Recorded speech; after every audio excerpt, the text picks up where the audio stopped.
Nesta edição da nossa Resenha da Bola, iremos discutir o Campeonato Brasileiro, com os jogos da rodada do final de semana, a 10ª rodada. Antônio Manuel Góes vai dar uma geral nos principais jogos, na visão dele, desta 10ª rodada, e Fernando César vai chegar abordando de forma mais contundente os jogos das duas equipes do Paraná, o Curitiba, o Coxa e o Atlético Paranaense, como também o Corinthians, que foi derrotado em casa pelo Internacional, e isso acabou gerando a demissão do técnico da equipe do Corinthians, o Dorival Júnior, ex-técnico agora, Fernando Diniz, na mira do Corinthians. E também sobre a vitória do Palmeiras, que segue na liderança 2-1 no Bahia. Tudo isso não sai daí, é já após a nossa vinheta.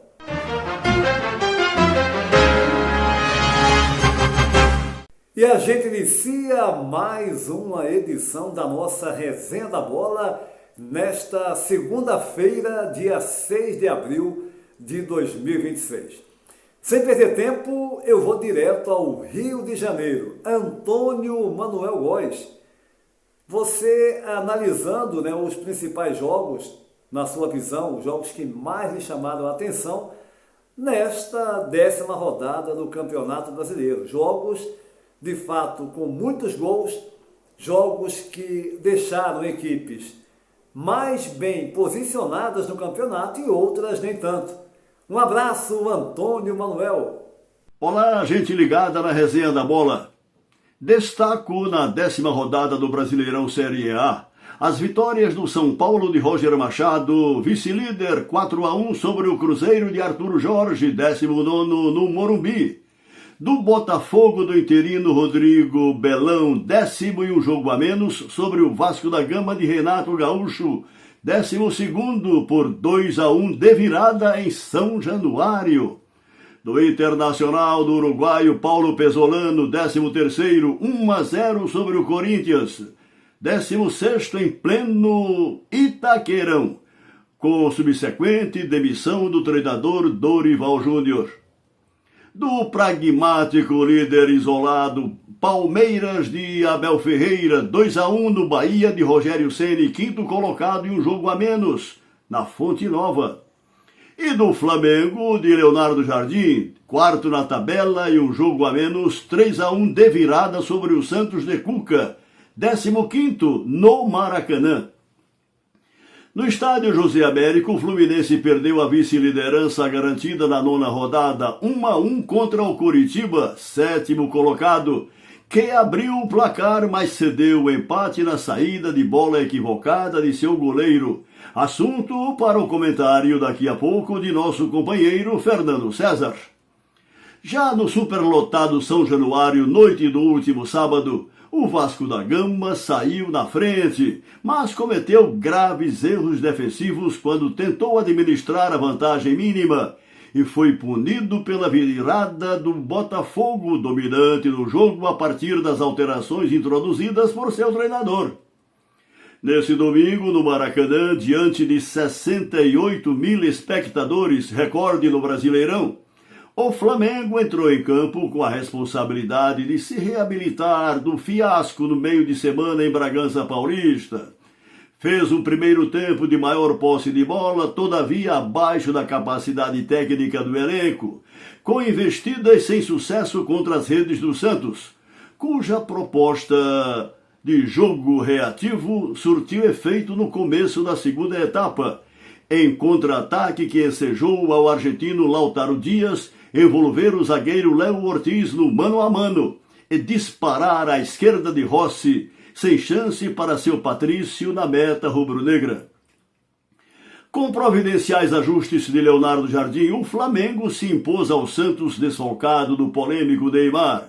Teve um gol de Léo Ortiz anulado por impedimento do próprio zagueiro na origem da jogada, na área santista, mas chegou ao empate em cruzamento de Carrascal para Pedro de cabeça superar o excelente Brazão.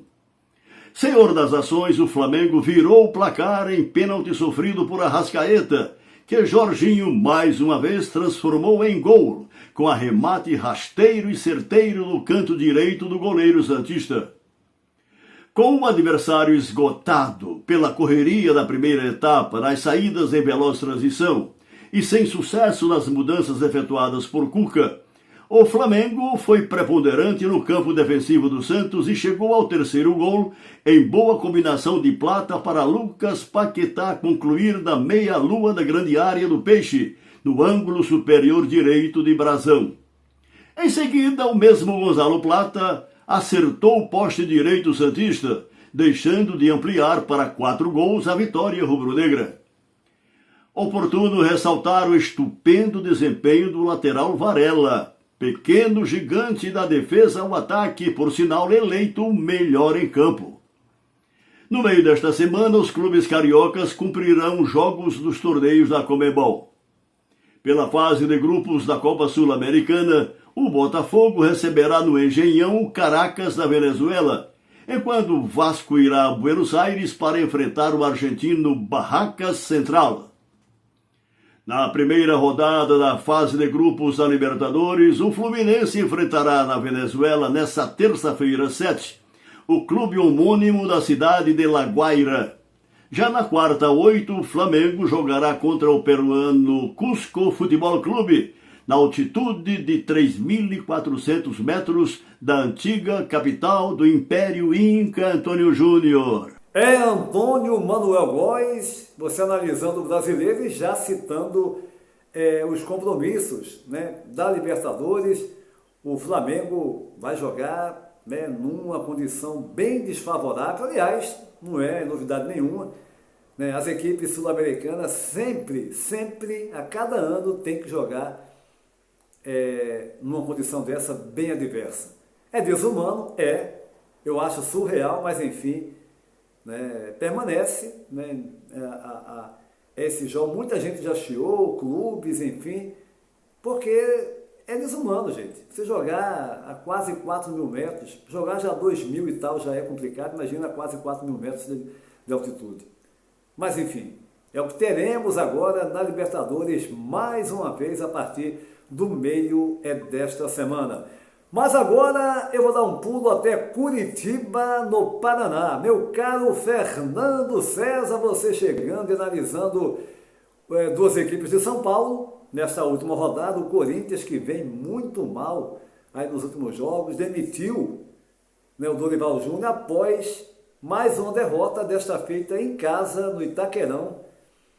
1-0 para o Internacional, o Palmeiras vencendo uma campanha realmente de clube que vai brigar pelo título, não é novidade nenhuma, o Palmeiras com o elenco que tem, junto com o Flamengo, as duas mais fortes, vencendo o Bahia. E também você vai abordar as equipes do Paraná nesta 10ª rodada, hein, Fernando? Olá, Júnior, olá, amigos da resenha. E tivemos a 10ª rodada desse Campeonato Brasileiro Série A. Creio que a maioria dos resultados normais, meu caro Júnior. Tivemos já no sábado, aqui para nós paranaenses, o empate do Curitiba no Couto Pereira, mais uma vez, com um bom público presente, o empate em 1-1, e que teve ao Curitiba um sabor meio que amargo. Isso porque o time largou na frente e permitiu a reação da boa equipe do Fluminense, que chegou ao empate e o jogo terminou em 1-1.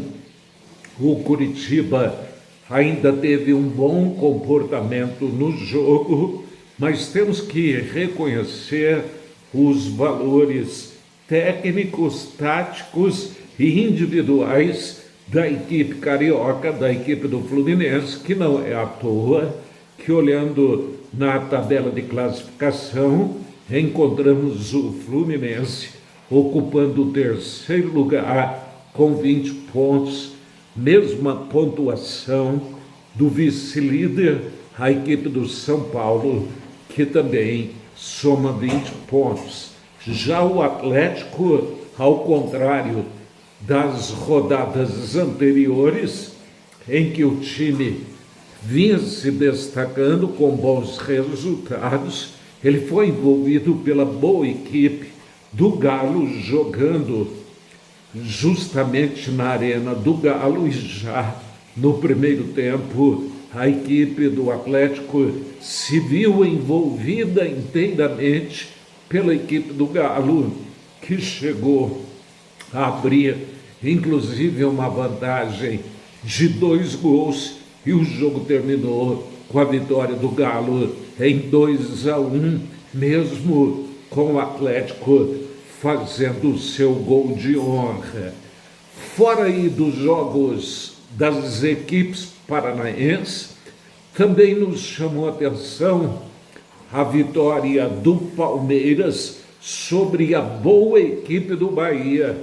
Eu pude acompanhar o jogo e, pelo menos, o Bahia no primeiro tempo apresentou um futebol superior à equipe do Palmeiras, mas o Palmeiras muito bem comandado, que não é novidade, pelo técnico Abel Ferreira, é um time que não se pode descuidar. E foi justamente assim que a equipe do Palmeiras largou na frente, conseguiu a vitória de 2-1, tendo, repito, Bahia com ótimos jogadores, qualidades individuais. Para mim, inclusive, o destaque do jogo foi o Everton Ribeiro, que a gente viu surgir assim de forma efetiva no cenário do futebol brasileiro, justamente quando teve sua passagem aqui pela equipe do Curitiba. E para terminar, o Corinthians, usando aquela máxima de que é mais fácil dispensar um do que o elenco inteiro, do que remodelar o elenco, optou por dispensar o técnico, o Dorival Júnior, que para mim aconteceu de forma precipitada. Acho até que ele tinha condições sim de continuar no comando da equipe do Corinthians, que agora prioriza a contratação do Fernando Diniz, que, se a gente não tiver a memória curta, vamos observar que as passagens mais recentes do Fernando Diniz foram mais de derrotas do que de vitórias, meu caro Júnior. Exatamente, meu caro Fernando César. O Diniz, na passagem pelo Vasco, não teve também um bom desempenho. Eu considero o Fernando Diniz um treinador diferente, sim, porque ele ousa, ele procura fugir daquela mesmice que a gente vê predominar na maior parte dos técnicos brasileiros. Agora, por vezes, você tem também que não pode ficar preso só num esquema de jogo, né? Claro, ele vai insistir. E outra, você também tem que ter um elenco, né? Para o Fernando Diniz colocar o estilo de jogo dele, que já é uma marca registrada dele, tem que ter um elenco minimamente bom para tal, senão não vai rolar, né? Como diz o popular, não vai rolar. Mas esta edição da nossa Resenha da Bola vai ficando por aqui. Lembrando, nesta terça-feira, dia 7, iremos fazer uma edição do PB Desporto especial para falar do Campeonato Português, porque chega numa reta decisiva. O Porto, né, empatou, tropeçou em casa, enfim, a gente vai abordar, porque a briga está ali ficando mais acirrada nessa reta final aqui do Campeonato Português. E outras informações também, é claro, do mundo do futebol. Convidando você para se inscrever no nosso canal, deixar o seu like e compartilhar os nossos vídeos em suas redes sociais. A todos um abraço e até a próxima!